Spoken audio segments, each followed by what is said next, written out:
1절부터 마지막 말씀까지 우리 함께 하나님의 말씀을 받겠습니다. 같이 읽습니다. 그러므로 이제 그리스도 예수 안에 있는 자에게는 결코 정죄함이 없나니 이는 그리스도 예수 안에 있는 생명의 성령의 법이 죄와 사망의 법에서 너를 해방하였습니다. 율법이 육신으로 말미암아 연약하여 할 수 없는 그것을 하나님은 하시나니 곧 죄로 말미암아 자기 아들을 죄 있는 육신의 모양으로 보내어 육신의 죄를 정하사 육신을 따르지 않고 그 영을 따라 행하는 우리에게 율법의 요구가 이루어지게 하려 하심이니라. 육신을 따르는 자는 육신의 일을, 영을 따르는 자는 영의 일을 생각하나니 육신의 생각은 사망이요 영의 생각은 생명과 평안이니라. 육신의 생각은 하나님과 원수가 되나니 이는 하나님의 법에 굴복하지 아니할 뿐 아니라 할 수도 없습니다. 육신에 있는 자들은 하나님을 기쁘시게 할 수 없느니라. 만일 너희 속에 하나님의 영이 거하시면 너희가 육신에 있지 아니하고 영에 있나니 누구든지 그리스도의 영이 없으면 그리스도의 사람이 아니라. 또 그리스도께서 너희 안에 계시면 몸은 죄로 말미암아 죽은 것이나 영은 의로 말미암아 살아 있는 것이니라. 예수를 죽은 자 가운데서 살리신 이의 영이 너희 안에 거하시면 그리스도 예수를 죽은 자 가운데서 살리신 이가 너희 안에 거하시는 그의 영으로 말미암아 너희 죽을 몸도 살리시리라. 그러므로 형제들아 우리가 빚진 자로 돼 육신에게 져서 육신대로 살 것이 아니니라. 너희가 육신대로 살면 반드시 죽을 것이로되 영으로서 몸의 행실을 죽이면 살리니 무릇 하나님의 영으로 인도함을 받는 사람은 곧 하나님의 아들이라. 너희는 다시 무서워하는 종의 영을 받지 아니하고 양자의 영을 받았으므로 우리가 아빠 아버지라고 부르짖느니라.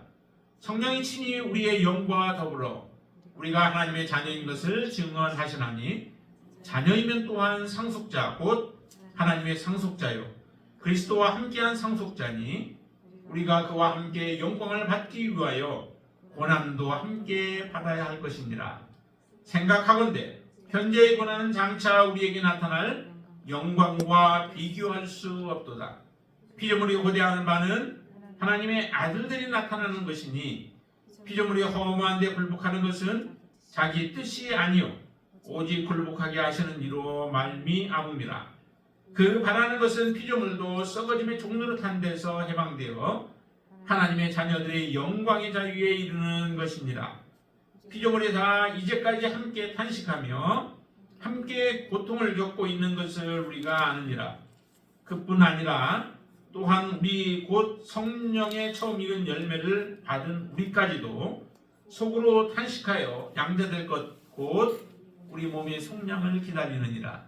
우리가 소망으로 구원을 얻었음에 보이는 소망이 소망이 아니니 보는 것을 누가 바라리요. 만일 우리가 보지 못하는 것을 바라면 참음으로 기다릴지니라. 이와 같이 성령도 우리의 연약함을 도우시나니 우리는 마땅히 기도할 바를 알지 못하나 오직 성령이 말할 수 없는 탄식으로 우리를 위하여 친히 간구하시느니라. 마음을 살피시는 이가 성령이 생각을 하시나니 이는 성령이 하나님의 뜻대로 성도를 위하여 간구하심이니라. 우리가 알거니와 하나님을 사랑하는 자 곧 그의 뜻대로 부르심을 입은 자들에게는 모든 것이 합력한 선을 이루느니라. 하나님이 미리 하신 자들을 또한 그 아들의 형상을 본받게 하기 위하여 미리 정하셨으니 이는 그로 많은 형제 중에서 맏아들이 되게 하려 하심이니라. 또 미리 정하신 그들을 또한 부르시고 부르신 그들을 또한 의롭다 하시고 의롭다 하신 그들을 또한 영화롭게 하셨느니라.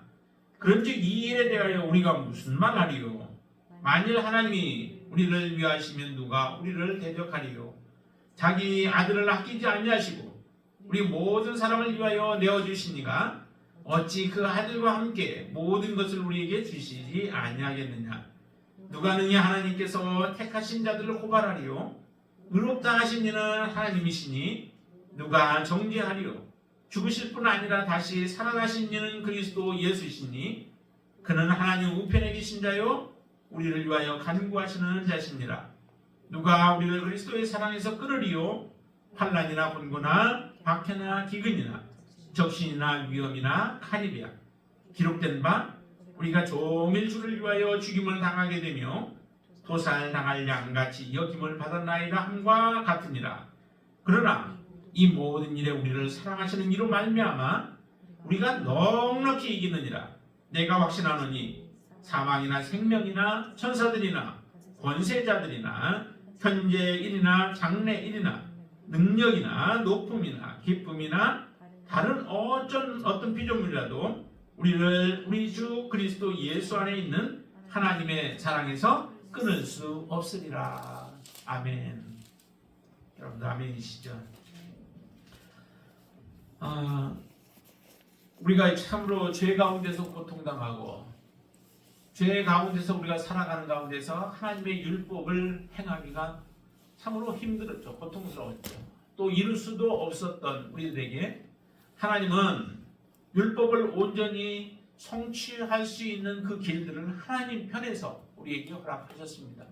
그것은 곧 예수 그리스도를 우리를 위하여 십자가에 죽게 하심으로 인하여 우리의 모든 죄를 씻어주시고 또 우리를 깨끗게 하신 우리를 이제 성령으로 말미암아 성령께서 우리 안에 거주하게 하셔서 그 성령이 우리를 하나님의 뜻대로 살아갈 수 있도록 우리를 인도하신다라고 하는 겁니다. 그래서 성령을 우리가 의지해야 되고 성령을 우리가 소멸하지 말아야 되고 성령의 뜻에 순종하며 살아가야 하는 삶을 살아가야 하는 것이 바로 그리스도인들이 마땅히 해야 할 일입니다. 성령을 우리가 의지하지 아니하고 율법을 온전히 성취할 수 있는 또 이룰 수 있는 사람은 아무도 없습니다. 하나님의 은혜의 방편이죠. 성령께서는 정말로 성령을 우리 안에 거하게 하심으로 인하여 우리가 할 수 없는 것들을 하게 하신 분이 바로 하나님이십니다. 하나님의 이 은혜를 우리에게 허락해 주시지 않았으면 예수 그리스도를 통하여서 우리가 정결케는 되어졌을지 몰라도 성령이 우리 안에 거주하시고 그러면서 우리를 인도하지 아니하신다면 우리가 온전히 하나님의 뜻을 성취할 수 있는 사람은 아무도 없다라고 하는 거예요. 그렇기 때문에 예수 그리스도를 우리에게 보내주셨고 예수님의 가심으로 인하여서 성령을 우리에게 보내주시는 것이 우리에게 유익이라고 말씀하셨죠. 예수님께서 우리의 죄를 용서해 주심으로 다 씻어 주심으로 인하여서 우리를 거룩한 존재로 만들어 주신 것 정말 중요하죠. 그것 자체가 안 되면은 우리가 더러움 속에 있으면서 우리를 깨끗게 하는 것은 어려운 거죠. 그런 예수 그리스도의 은혜와 성령께서 이제 그 다음에 가신 이후에 우리의 삶에 들어오셔서 우리를 주관하시고 다스리시고 섭리하시면서 인도하시는 성령님의 그 역사하심은 정말 우리에게 크나큰 복이죠. 그런 놀라운 축복을 우리에게 허락해 주셨습니다. 그래서 1절에서는 이런 이걸 하시죠. 그러므로 이제 그리스도 예수 안에 있는 자에게는 결코 정죄함이 없다라고 말씀하십니다. 결코 정죄함이 없는 이유가 어디에 있을까요? 정말로 2절에 보시면은 이는 그리스도 예수 안에 있는 생명의 성령의 법이 죄와 사망의 법에서 너희를 해방했다라고 선포하십니다. 죄와 사망의 법에서 우리를 성령께서 해방하신 것이죠. 완전하게 해방을 하신 거예요. 그렇기 때문에 우리는 결코 이제 정죄함이 없는 거죠. 사단이 우리를 정죄하려고 하죠. 그러나 하나님이 우리를 의롭다라고 하셨기 때문에 사단이 아무리 우리를 참소한다 할지라도 그 참소가 하나님 앞에 상달되어질 수 없는 거죠. 하나님 앞에 인정받을 수 없게 되어집니다.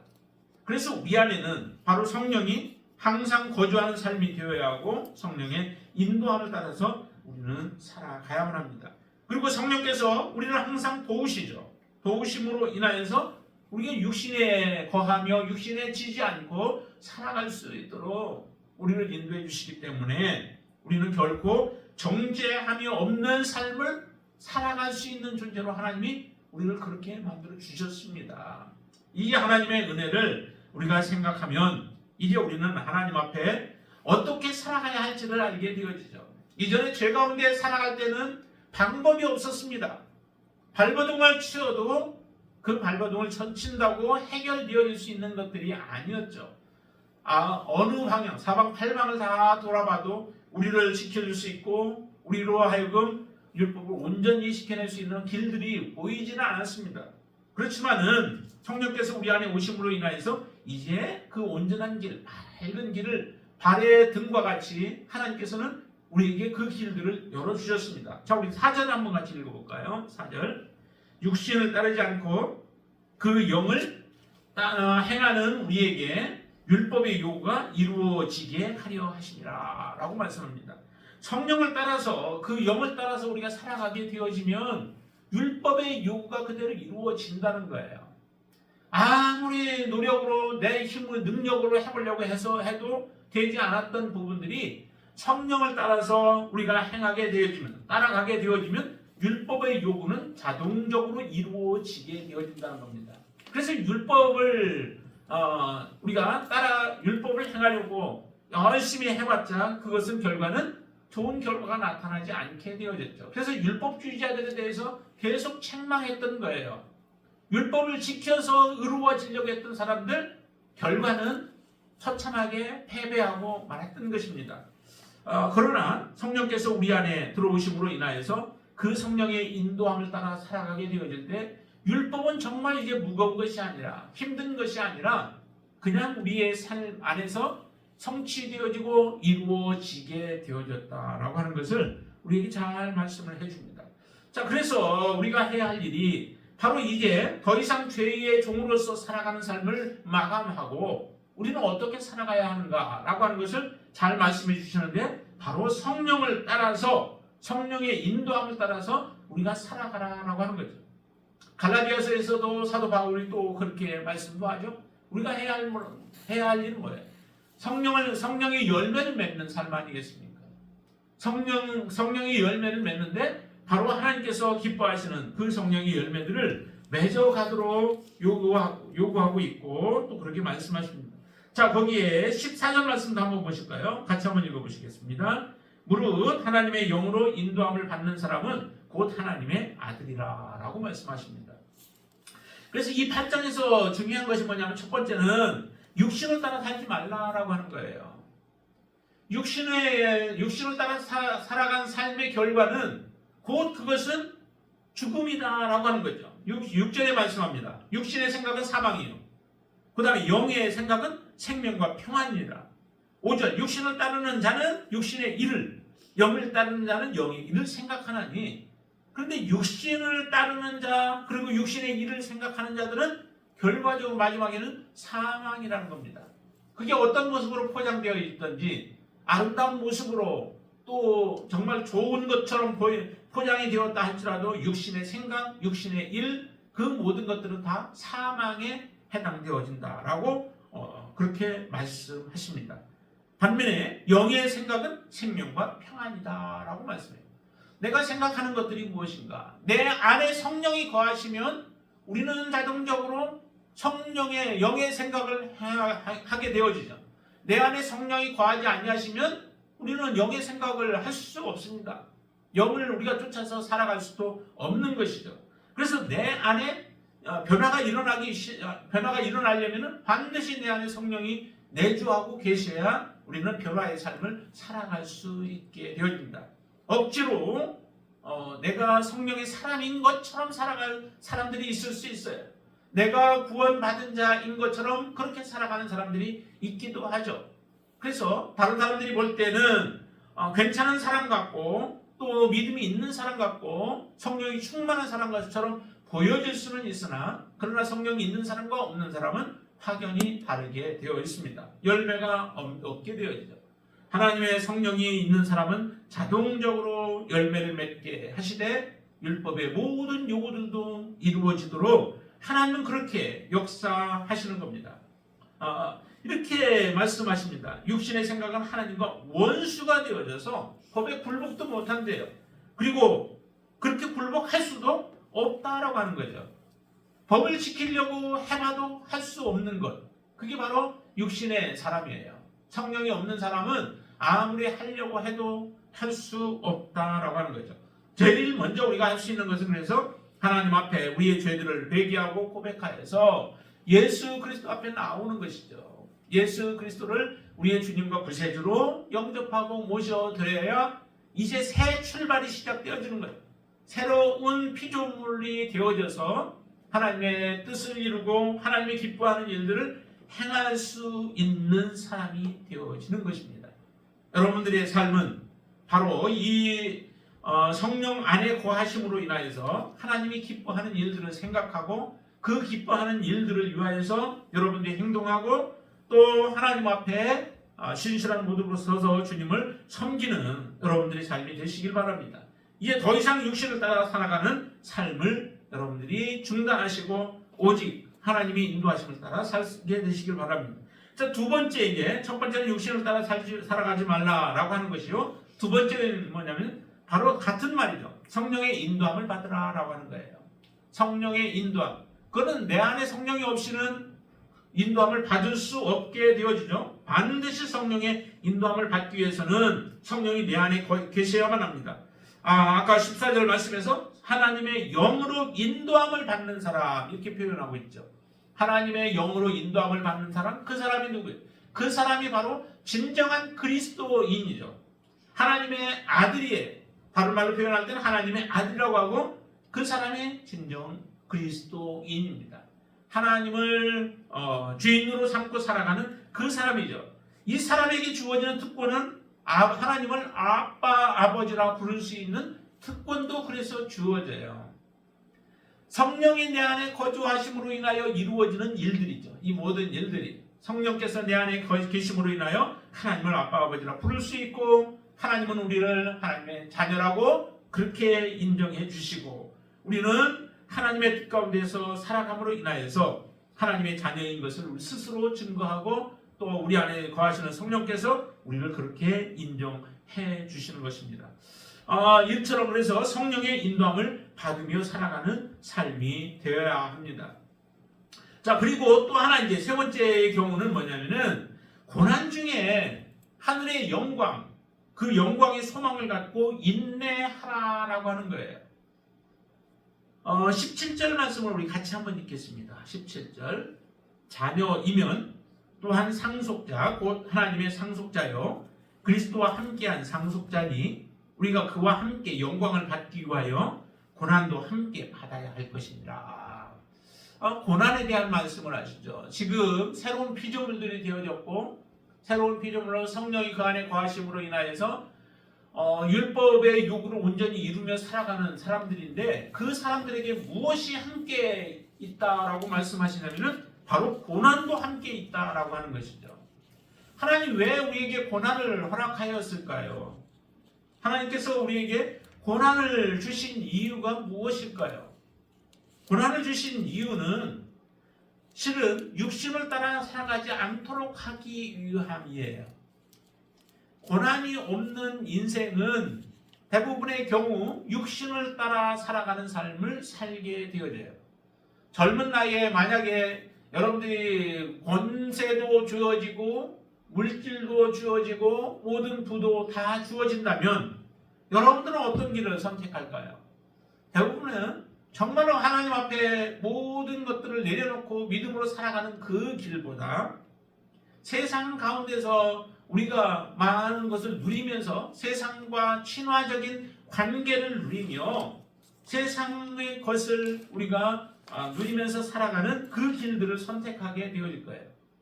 하나님 우리에게 그런 우리들에게 정말로 육신을 따라 살지 못하도록 하기 위하여 고난이라고 하는 그런 안전장치를 하나 더 두신 거예요. 고난이 우리에게 찾아오게 되어지면 어디를 바라볼까요?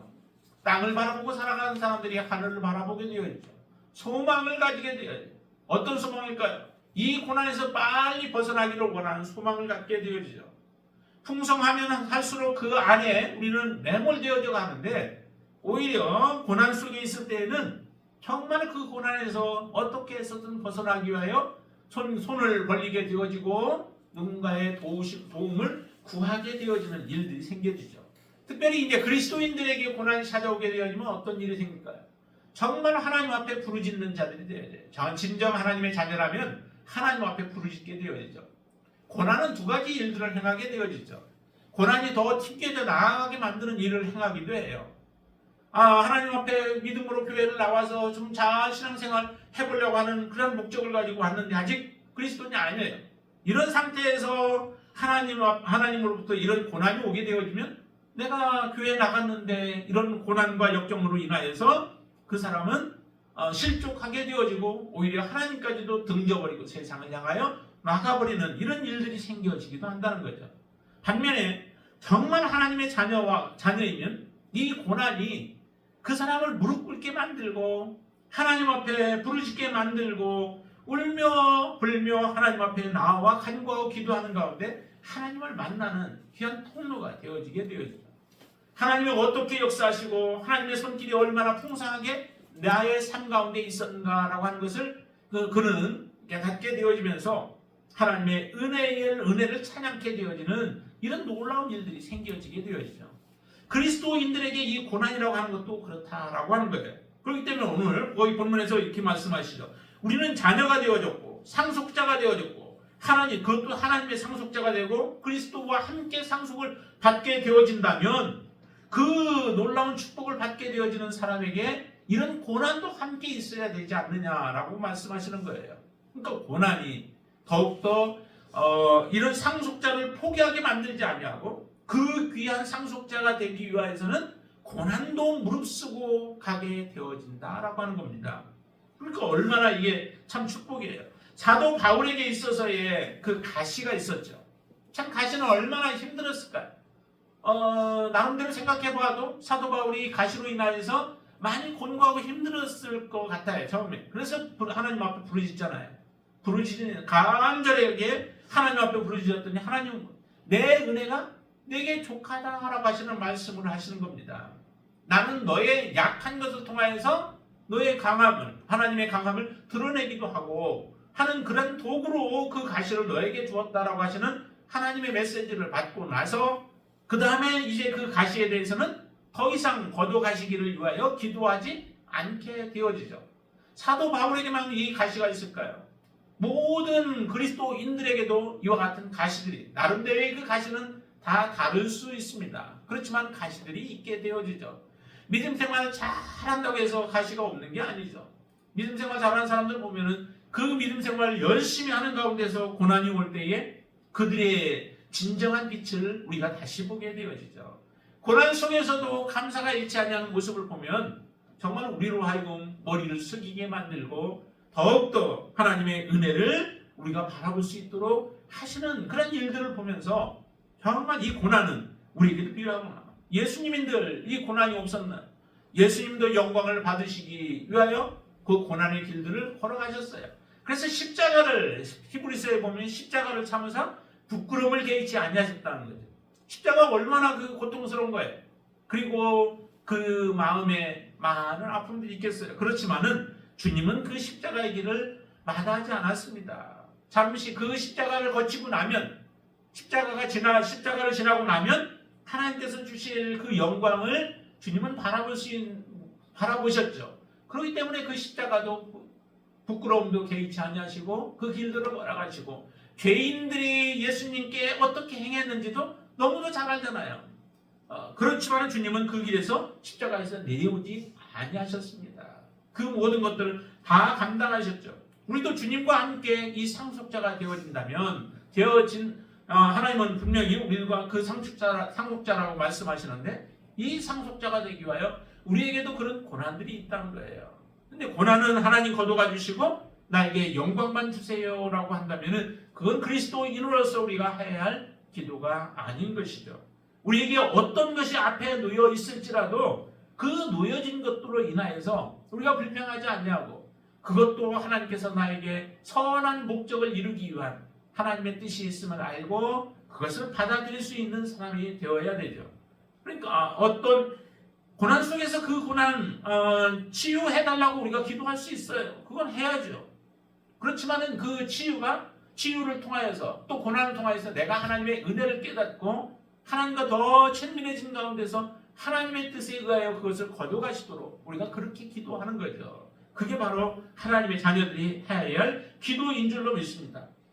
뒤에 가면 이런 말씀들까지 하잖아요. 정말로 하나님의 그 사랑에서 누가 우리를 끊겠느냐라고 하시면서 여러 가지 모습들을 나와요. 그 중에 보니까 환난, 곤고, 박해, 기근, 적신, 위험, 칼 등등 많은 것들이죠.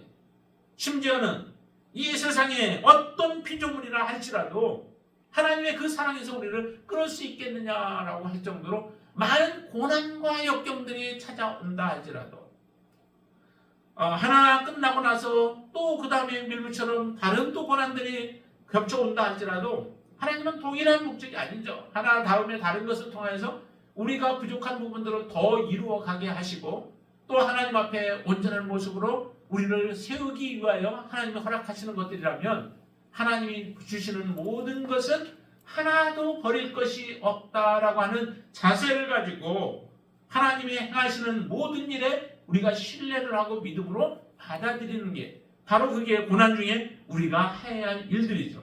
그래서 이 고난이 오면은 우리가 어떻게 해야 돼요? 그것은 곧 믿음으로 기다리는 거죠. 자, 25절 말씀 같이 한번 읽어볼까요? 만일 우리가 보지 못하는 것을 바라면 참음으로 기다리지니라 라고 말씀합니다. 하나님이 우리에게 약속하신 것은 보지 못한 거예요. 단지 성경의 말씀에서 우리에게 약속으로 주신 말씀들이죠. 주신 약속들이죠. 그렇지만 눈으로는 보지 못하였어요. 그 눈으로 보지 못한 것들이 실제로 우리에게 오기 위해서는 우리가 참음으로 기다려야 되죠. 참는다는 것은 고난이 있기 때문에 참음을 말씀하시는 거죠. 고난 속에서도 인내하며 기다리면 하나님의 약속은 반드시 성취된다는 거죠. 하나님의 약속은 불분명한 게 아닙니다. 반드시 성취됩니다.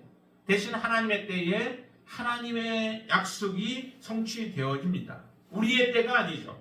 우리는 착각해야 나의 때에 모든 것을 이루어주기를 하나님 앞에 그렇게 기도하지만 하나님의 때에 반드시 하나님의 약속은 성취되어진다. 1.1획도 변함없이 다 성취된다라고 주님이 말씀하셨습니다. 그렇죠? 하나님의 약속하신 말씀은 1.1획도 변함없이 이루어져요.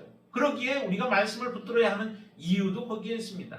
주님이 말씀하셨고 주님이 말씀하신 것은 다 성취되어지기 때문에 그렇습니다. 그래서 이 고난도 고난 중에는 바로 소망을 갖고 영광의 소망을 갖고 우리가 인내하라라고 하는 거예요. 그게 바로 8장에서 우리에게 말씀하죠. 근데 거기 기다리는 걸 보니까 이렇게도 말씀하시죠. 피조물도 기대한대요. 자, 22절 말씀 한번 보실까요? 피조물이 다 이제까지 함께 탄식하며 함께 고통을 겪고 있는 것을 우리가 아니라. 모든 피조물들 가운데 고난이 없는 게 없다는 거죠. 모든 것이 고난이 있어요. 이 식물 같은 경우도 겨울이라고 하는 그 추위가 있죠. 그 추위들 가운데에서도 그들은 견디고 있는데 이들에게도 하나님의 나라, 영원한 하나님의 나라를 소망하며 기다리고 있는 것이죠. 그 모든 피조물이 기다리듯이 또 고난 고통 속에서 그것을 소망 가운데 기다리고 있듯이 우리 그리스도인들도 마찬가지로 소망 가운데 바로 이런 기다림을 우리는 기다려야 되는 줄로 믿습니다. 그럴 때에 하나님은 반드시 우리에게 그 약속을 이루어 주시는데 어떤 약속을 주시냐면은 자, 23절 말씀 같이 또 한번 읽습니다. 그뿐 아니라 또한 우리 곧 성령의 처음 익은 열매를 받은 우리까지도 속으로 탄식하여 양자될 것 곧 우리 몸의 속량을 기다리니라. 양자된다는 건 이미 우리가 양자되었지만은 완전한 그 양자가 되어지는 그 날을 지금 상징하고 있는 거죠. 그래서 양자될 것. 그런데 그 양자는 우리 몸의 속량이라는 거예요. 우리 몸의 속량. 그래서 완전한 부활, 육체를 가지고 있을 때는 완전한 부활체의 모습이 되어지는 거죠. 썩지 아니할 몸으로 변화되어지는 것. 영생의 몸으로 우리가 변화되어지는 것. 그 날을 지금 소망하고 있는 거예요. 이 땅에 사는 동안에는 점점 약해져요. 그래서 나이가 들면 무너지게 되어 있죠. 아무리 건강한 사람도 나이가 들면은 무너지게 되어 있습니다. 그렇지만은 하나님은 그 무너짐으로 끝나는 게 아니라 영원한 몸의 속량, 우리가 부활의 날, 그 날을 소망하면서 살아가고 있는 거예요. 몸이 죽었어도, 육체가 죽었어도 그 날은 반드시 우리에게 찾아옵니다. 하나님의 약속이기 때문에 그 날은 반드시 이루어집니다. 자, 한 가지 더 말씀하시는 것은 하나님의 사랑에서 끊을 수 없다라고 하는 확신을 가져야 된다는 거죠. 내가 성령 안에 있고 성령께서 내 안에 거하신다면 정말 하나님을 사랑하는 마음이 우리 속에 있게 되어지면 그 사람은 어떠한 것으로도 하나님의 사랑에서 우리를 끊을 수 없다라고 하는 겁니다. 그 이유 중에 하나가 뭐냐면은 바로 하나님이 우리를 그만큼 사랑하시는 거죠. 얼마만큼 사랑하실까요? 32절 한번 같이 읽어보겠습니다. 자기 아들을 아끼지 아니하시고 우리 모든 사람을 위하여 내어주시니가 어찌 그 아들과 함께 모든 것을 우리에게 주시지 아니하겠느냐. 우리는 이것을 많이 간과해요. 그런데 하나님께서는 자기 아들을 아끼지 아니하시고 우리를 위하여 내어주셨다는 거예요. 하나밖에 없는 독생자 예수 그리스도, 또한 하나님이신, 하나님과 근본 동일하신 분이신데, 근본 본체이신데 그 아들을 우리를 위하여 내어주셨어요. 이보다 더 큰 사랑이 어디 있겠어요? 이보다 더 크게 우리를 사랑하시는 분이 누가 있겠어요? 그리고 그분은 크신 하나님이십니다. 크신 하나님이 자기 아들을 아끼지 아니하고 내어주셨다면은 그 큰 사랑의 하나님께서 우리를 보호하시고 지키신다면 그 손길에서 끊을 수 있는 자가 과연 누가 있겠습니까? 무엇이 있겠습니까? 오직 정말로 내 안에 이제 하나님을, 내 안에 두신 성령님을 의지하지 않고 따라가지 않고 믿음으로 순종하지 않고 살아가게 되어진다면 몰라도, 그렇지 않다면 우리 모든 자들은 능히 모든 환난을 이길 수 있다라고 하는 거예요. 하나님의 사랑에서 우리는 떨어져 나가지 않을 수 있다는 거죠. 그렇다고 해서 한 번 믿었다고 그것이 영원한 구원을 이야기하는 건 아니죠. 왜냐하면 아까 14절 말씀에서도 하나님의 영으로 인도함을 받는 사람이라고 하는 조건을 달죠. 하나님의 아들이 누구냐? 하나님의 영의 인도함을 받는 사람이나 받지 않는 사람도 있다는 거죠.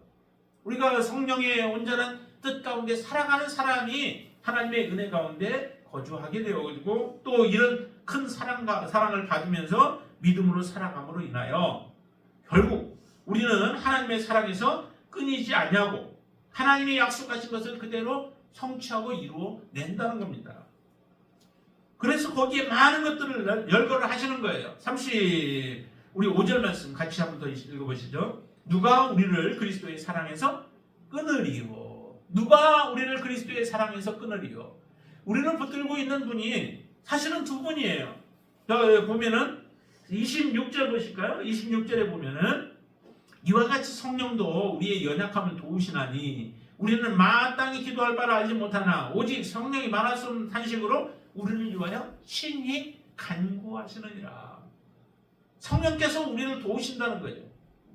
그러니까 성령의 도우심을 뿌리쳐버리고 살아가는 사람도 굉장히 악한 자이죠. 성령이 이렇게 우리를 위하여 기도하고 계신데도 불구하고 그 성령의 역사하심을 뿌리친다는 것은 너무도 악한 일들이죠. 근데 성령님만 그러신 게 아니라 34절에 보면은 또 예수님도 그렇게 하시죠. 자, 34절 누가 정죄하리요? 죽으실 뿐 아니라 다시 살아나신 이는 그리스도 예수시니 그는 하나님 우편에 계신 자요 우리를 위하여 간구하시는 자시니라. 하나님 우편에 계시지만은 그 계시는 예수님께서도 우리를 위하여 간구하신다는 거예요. 하나님의 자녀들, 우리가 하나님의 뜻대로 온전히 살아서 하나님의 아들들로서 이 땅에서 살아가도록, 그리고 영원한 하나님이 주시는 약속을 받아 누리는 자가 되게 하기 위하여 지금도 간구하고 계신다는 거죠. 이렇게 우리를 위하여 기도하는데 우리가 그 성령님이나 예수님의 그 간구하시는 것을 외면하고 우리의 멋대로 내가 가고 싶은 대로 내가 하고 싶은 대로 이 짧은 세상 짧은 인간사에서 내가 하고 싶은 대로 하고 내가 가고 싶은 길로 가겠다라고 고집부리며 간다라고 하는 것은 정말로 어리석은 자의 삶의 모습인 것이죠. 우리가 얼마나 성령님을 의지하며 여러분들 살아가고 계신가요? 성령의 뜻대로 우리가 순종하며 살아가고 있나요? 하나님은 우리 가운데 하나님 앞에 나오던 자들 그리고 이 세상에 있는 모든 자들도 다 구원함에 이르기를 원하시는 거죠. 그래서 하나님은 지금도 기다리고 계십니다. 하나님은 하나님 앞에 나와 온전한 구원을 얻기 위하여 기다리고 계시는 거죠. 그래서 하루가 천년과 같은 마음으로 심정으로 기다리고 계시면서 한 영혼이라도 더 돌아오기를 원하시는 하나님의 마음을 우리가 조금이라도 헤아려 알게 되어진다면 하나님께 다시 나아갈 것이요, 그 하나님의 품에서 이제 하나님을 사랑하고 하나님과의 교제를 누리며 살아가는 가운데서 우리 앞에 오는 여러 가지 환난, 권고, 또 역경, 유혹 등등 많은 것들이 온다 할지라도 그것에 넘어가지 아니하고 하나님이 기뻐하시는 뜻을 선택하며 그 가운데 믿음으로 살아가는 자들이 되어지는 줄로 믿습니다. 그렇게 살아가도록 하기 위하여 지금 사도 바울은 로마에 있는 그리스도인들에게 지금 이 말씀을 주시는 거예요.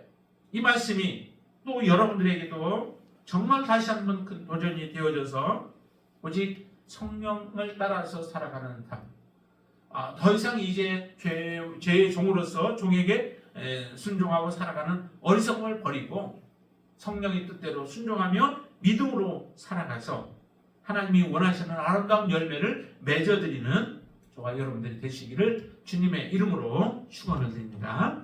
기도하겠습니다. 할렐루야. 좋으신 아버지 하나님 감사합니다. 우리가 어떤 존재인지 어떤 신분이 되어진 자인지 다시 한번 우리를 보게 하여 주시옵소서. 우리는 영원한 죄의 종에서 이제 하나님을 섬기는 자로 하나님의 아들들로 우리의 신분이 변화되어졌습니다. 이전에는 내가 힘써 노력하여도 이룰 수 없었던 율법의 요구를 이제는 성령님의 인도하심을 따라서 함께 우리가 가면, 동행하면 하나님 우리 안에 스스로 모든 율법의 요구들이 완전히 성취되어져서 이제는 더 이상 우리를 정죄하는 자들 없고 또 우리를 속박하는 자들이 없고 하나님 안에서 영원한 소망을 가지고 살아가는 자들로 세워주신 것을 감사를 드립니다. 하나님, 이 믿음으로 저희들이 다시 한번 하나님 앞에 바르게 설 수 있도록 역사하여 주시옵소서. 성령의 인도함을 저희들이 부리지 않고 순종함으로 따라가게 하여 주시옵소서. 주께서 우리에게 베푸신 이 놀라운 은혜를 우리가 다시 한번 기억하며 이제 죄에서 해방되어지고 의를 위하여 살아가는 존재로 저희들을 세우신 하나님을 찬양하며 믿음으로 살아가게 하여 주시옵소서. 이제는 하나님의 아들로서 성령의 인도함을 따라 온전히 살아가는 믿음의 지체들로 축복하여 주시옵소서. 예수님의 이름으로 간절히 기도드리옵나이다. 아멘.